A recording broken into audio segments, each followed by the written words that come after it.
Preparem-se para mais uma noite de arrepios e suspense, pois temos uma história que irá testar os limites da sua coragem. Em O Exorcismo de São Bento, uma pequena cidade brasileira se torna o cenário de uma batalha épica entre o bem e o mal. A pequena cidade de São Bento do Oeste, aninhada entre as montanhas nebulosas do interior do Brasil, vivia dias de monotonia quando a notícia da chegada de uma nova missionária agitou os moradores. Era uma tarde de outono quando irmã Angélica chegou, trazendo consigo uma aura de mistério que contrastava com seu hábito imaculadamente branco. A jovem freira, com seus grandes olhos castanhos e um sorriso que parecia iluminar o ambiente, logo cativou a todos. Sua voz melodiosa e seu jeito gentil conquistaram rapidamente o coração dos habitantes locais. O padre Antônio, um homem de meia idade com cabelos grisalhos e um semblante sempre preocupado, recebeu-a com alegria, vendo nela uma ajuda divina para sua paróquia em dificuldades. Nos primeiros dias, Angélica demonstrou uma dedicação excepcional. Suas manhãs eram dedicadas a visitar os doentes no pequeno hospital da cidade. À tarde, ela podia ser vista nos bairros mais pobres, distribuindo alimentos e palavras de conforto. As noites eram reservadas para longas sessões de oração na igreja, onde sua voz ecoava em cânticos angelicais. No entanto, à medida que as semanas passavam, sutis mudanças começaram a ocorrer. Os sermões de Angélica, antes repletos de mensagens de esperança e amor, gradualmente adquiriram um tom mais sombrio. Ela começou a falar sobre o fim dos tempos, sobre a necessidade de purificação através do sofrimento. Seus olhos, outrora gentis, agora brilhavam com uma intensidade perturbadora durante esses momentos. Os fiéis, inicialmente, atribuíram essa mudança ao zelo missionário. Mas alguns, como a velha dona Clotilde, começaram a sentir uma inquietação crescente. Há algo errado com essa moça, ela sussurrava para quem quisesse ouvir. Seus olhos, às vezes, parecem não ser dela. Foi numa noite particularmente tempestuosa que o verdadeiro horror começou a se revelar. Os relâmpagos cortavam o céu escuro, iluminando momentaneamente as ruas desertas de São Bento do Oeste. O vento uivava entre as árvores centenárias que circundavam a igreja, criando sombras dançantes nas paredes do velho edifício. Naquela noite, enquanto a maioria dos moradores se abrigava em suas casas, um uivo aterrorizante ecoou pela cidade. Não era o vento, nem um animal conhecido. Era um som que fez os pelos da nuca de todos se arrepiarem, um som que parecia vir das profundezas do inferno. Na manhã seguinte, os primeiros raios de sol revelaram uma cena chocante. Um cão selvagem, maior do que qualquer outro já visto na região, estava sentado nos degraus da igreja. Sua pelagem era negra como a noite mais escura, seus olhos brilhavam com fogo sobrenatural. E ao seu lado, como se fosse sua dona, estava a irmã Angélica. A freira sorria serenamente, acariciando a cabeça do animal monstruoso como se fosse um dócil cãozinho. Quando questionada sobre a origem do animal, Angélica apenas respondeu: "Ele veio para nos ajudar em nossa missão." Deus trabalha de formas misteriosas. A partir daquele dia, o cão negro tornou-se uma presença constante ao lado de Angélica. Os moradores observavam, com uma mistura de fascínio e terror, como o animal a seguia por toda parte, sempre mantendo uma distância respeitosa, seus olhos ardentes fixos em qualquer um que se aproximasse demais da freira. Rumores começaram a se espalhar. Alguns diziam que o cão era um anjo guardião, enviado para proteger a Santa Irmã. Outros, mais supersticiosos, temiam que fosse um demônio disfarçado, um presságio de desgraças por vir. Padre Antônio, observando essas mudanças com crescente preocupação, decidiu que era hora de investigar mais a fundo o passado de irmã Angélica. Ele não sabia, mas essa decisão marcaria o início de uma jornada terrível, que testaria não apenas sua fé, mas a própria sobrevivência de São Bento do Oeste. Enquanto isso, nas sombras da noite, Angélica podia ser vista sussurrando palavras estranhas ao ouvido do cão negro, seus olhos brilhando com uma luz sobrenatural. A escuridão estava apenas começando a se espalhar sobre a pequena cidade, e ninguém estava preparado para o horror que estava por vir. Com o passar das semanas, a atmosfera em São Bento do Oeste tornou-se cada vez mais sombria. O outono deu lugar a um inverno precoce e implacável, trazendo consigo um frio cortante e uma névoa densa que parecia nunca se dissipar completamente. O comportamento de irmã Angélica tornou-se cada vez mais errático. Seus momentos de doçura e compaixão eram agora intercalados com súbitos acessos de fúria inexplicável. Os fiéis começaram a notar mudanças alarmantes durante as missas.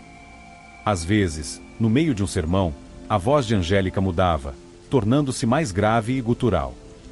Suas palavras, antes reconfortantes, agora continham mensagens perturbadoras de condenação e sofrimento eterno. O padre Antônio, consumido pela preocupação, passou noites em claro, pesquisando nos antigos arquivos da igreja. Ele buscava qualquer informação sobre o passado de Angélica, sobre possessão demoníaca, sobre sinais do mal. Suas suspeitas cresciam a cada dia, mas ele hesitava em agir, temendo as consequências de estar errado. Uma noite particularmente fria, enquanto realizava suas orações tardias na igreja, Padre Antônio ouviu um barulho vindo da sacristia.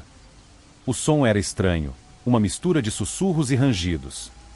Com o coração acelerado, ele se aproximou silenciosamente da porta.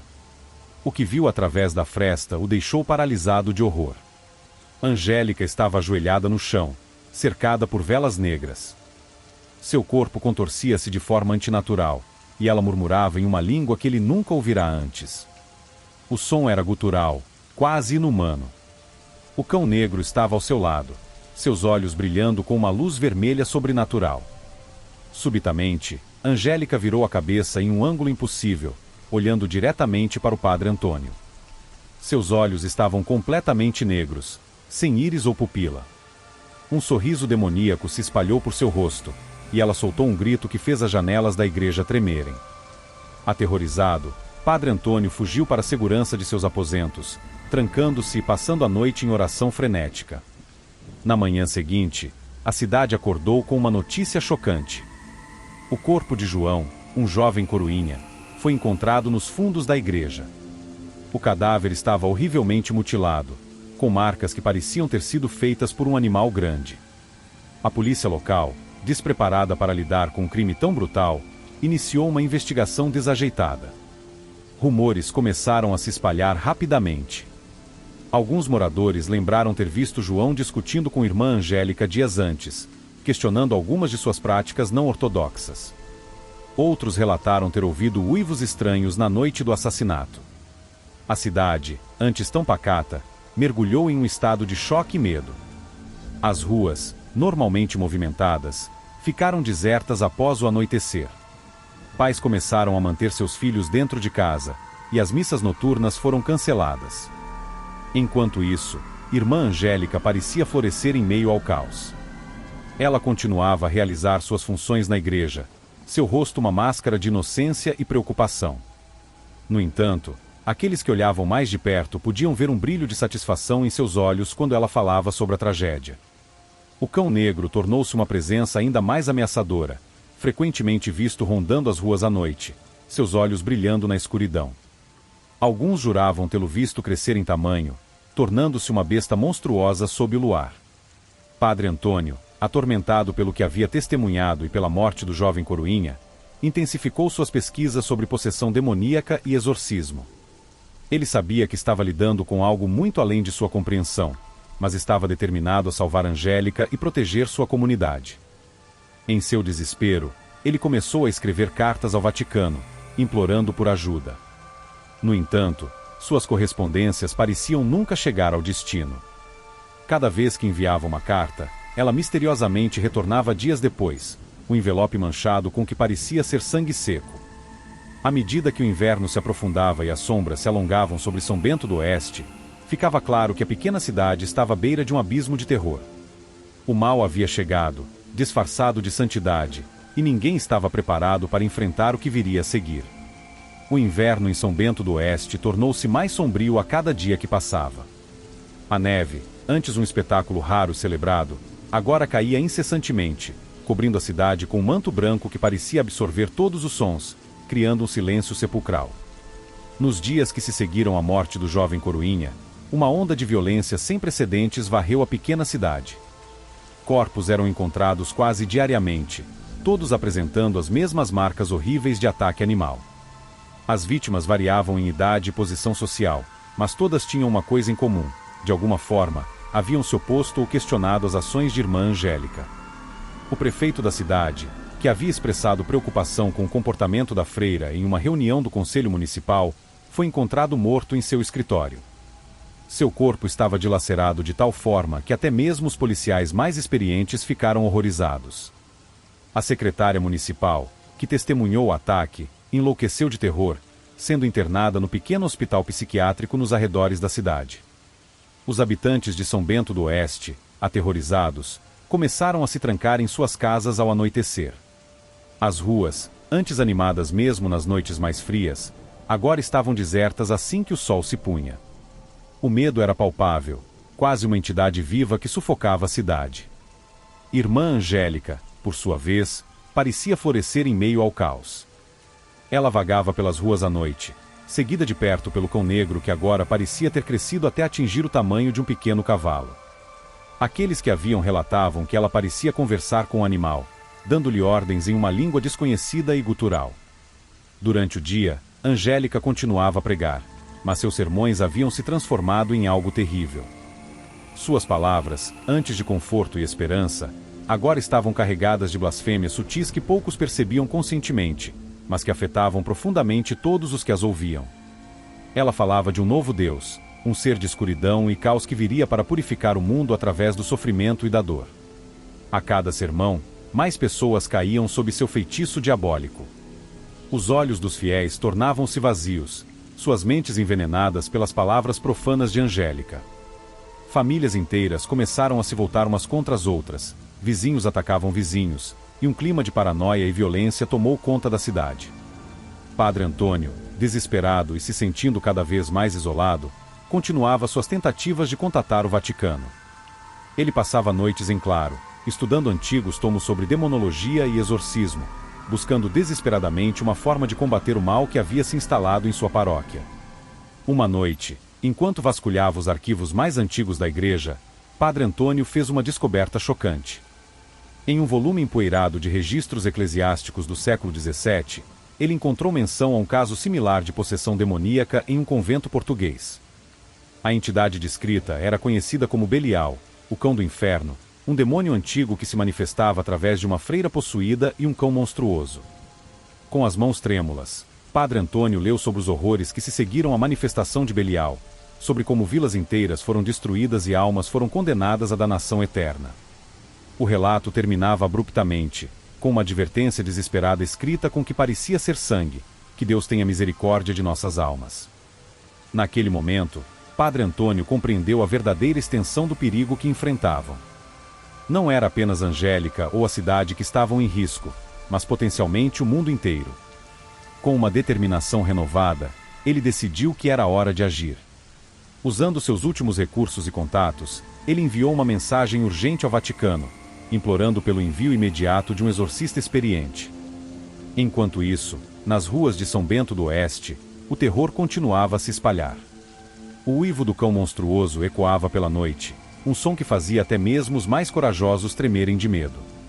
E no centro de tudo, Irmã Angélica continuava sua marcha implacável em direção a um objetivo obscuro e terrível. A batalha pelo destino de São Bento do Oeste, e talvez da própria humanidade, estava prestes a começar. E ninguém sabia se haveria alguma esperança de vitória contra as forças das trevas que haviam sido desencadeadas. Após semanas de terror incessante, quando a esperança parecia ter abandonado completamente São Bento do Oeste, a ajuda finalmente chegou. Em uma manhã gelada de inverno, um táxi solitário serpenteou pelas ruas cobertas de neve da cidade, parando em frente à igreja. Do veículo, emergiu uma figura imponente, o Padre Gabriel. Alto, com cabelos grisalhos e olhos azuis penetrantes que pareciam carregar o peso de inúmeras batalhas espirituais, Gabriel era conhecido nos círculos do Vaticano como o exorcista que lidava com os casos mais difíceis e perigosos. Ele carregava apenas uma pequena mala de couro gasto e um antigo livro de orações, suas únicas armas contra as forças das trevas. Padre Antônio, visivelmente abatido e envelhecido pelos eventos recentes, recebeu Gabriel com um misto de alívio e apreensão. Os dois clérigos se reuniram na sacristia da igreja, agora um local sombrio e opressivo, onde o cheiro de incenso não conseguia mascarar completamente um odor subjacente de enxofre. Gabriel ouviu atentamente o relato detalhado de Antônio sobre os eventos dos últimos meses.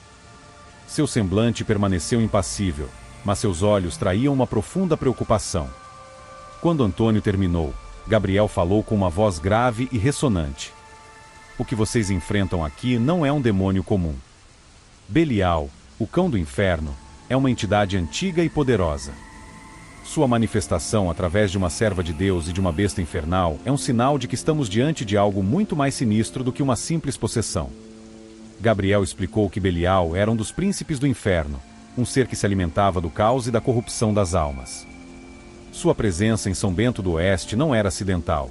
A cidade havia sido escolhida como um ponto de partida para algo muito maior e mais terrível. O exorcista começou imediatamente os preparativos para o ritual. Ele consagrou água benta, preparou óleos sagrados e estudou passagens específicas de textos antigos que acreditava serem eficazes contra Belial. No entanto, Gabriel sabia que não seria fácil. A entidade que possuía Angélica era poderosa e tinha um forte controle sobre ela. Além disso, o cão negro representava um perigo adicional, agindo como um guardião demoníaco e uma extensão física do próprio Belial. Enquanto os preparativos aconteciam, a influência maligna de Angélica sobre a cidade continuava a crescer. Mais e mais habitantes caíam sob seu feitiço, seus olhos adquirindo o mesmo brilho sobrenatural que os da freira. As ruas, antes desertas à noite, agora eram palco de procissões blasfemas, onde os seguidores de Angélica entoavam cânticos profanos em línguas há muito esquecidas. Na noite anterior ao exorcismo planejado, Gabriel foi atacado em seu quarto de hotel. O cão negro, agora do tamanho de um urso, de alguma forma havia entrado no prédio. Com presas do tamanho de adagas e olhos que queimavam como brasas, a besta avançou sobre o exorcista. Foi apenas graças à sua vasta experiência e a um crucifixo abençoado que Gabriel conseguiu repelir o ataque. Mesmo assim, ele não saiu ileso. Profundos cortes em seu braço esquerdo lembravam-no da ferocidade de seu inimigo. Este ataque confirmou as suspeitas de Gabriel. Belial sabia que ele estava lá e estava tentando eliminá-lo antes que pudesse realizar o exorcismo. O tempo estava se esgotando, e a batalha final pela alma de Angélica e pela salvação da cidade, e talvez do mundo, estava prestes a começar. Na manhã seguinte, Gabriel e Antônio se prepararam para o confronto. A igreja, uma vez um farol de esperança, agora parecia um bastião das trevas. Símbolos profanos haviam sido entalhados nas paredes, e um miasma de maldade pairava no ar. Enquanto se dirigiam ao altar, onde realizariam o exorcismo, Gabriel voltou-se para Antônio. Lembre-se, meu amigo, nossa fé é nossa maior arma. Não importa o que vejamos ou ouçamos, devemos manter nossa crença inabalável. Pois hoje, não lutamos apenas por Angélica ou por esta cidade, mas pela própria luz contra as trevas eternas. Com essas palavras, os dois padres adentraram a nave da igreja, prontos para enfrentar o mal encarnado e iniciar uma batalha cujo desfecho determinaria o destino de muitas almas. A manhã do exorcismo amanheceu com o céu vermelho sangue, um presságio sombrio do que estava por vir. Uma tempestade de proporções bíblicas desabou sobre São Bento do Oeste, com relâmpagos cortando o céu e trovões que pareciam abalar os próprios alicerces da terra. Padre Gabriel e Padre Antônio se dirigiram à igreja, suas vestes negras fustigadas pelo vento impiedoso. Ao se aproximarem, viram que o edifício sagrado havia se transformado em algo grotesco. As paredes externas estavam cobertas de símbolos profanos que pareciam pulsar com uma luz maligna, e o ar ao redor vibrava com uma energia sobrenatural. Ao entrarem, foram recebidos por uma visão infernal. O interior da igreja estava irreconhecível. As belas pinturas e estátuas haviam sido profanadas, substituídas por imagens blasfemas que pareciam se contorcer e se mover nas sombras. O cheiro de enxofre era quase insuportável, e uma névoa espessa e escura pairava no ar. No centro do altar, erguia-se irmã Angélica. Seu corpo estava suspenso a alguns centímetros do chão, contorcendo-se em ângulos impossíveis. Seus olhos, completamente negros, fixaram-se nos padres assim que eles entraram. Ao seu lado, o cão negro, agora do tamanho de um touro, rosnava ameaçadoramente, saliva escura e fumegante escorrendo de suas presas. Gabriel, sem hesitar, começou o ritual de exorcismo. Sua voz, forte e resoluta, ecoou pela igreja enquanto ele recitava as antigas palavras em latim. Angélica reagiu violentamente, seu corpo se contorcendo ainda mais, e uma voz que não era dela, uma voz profunda e cavernosa, começou a gritar blasfêmias em línguas mortas há milênios.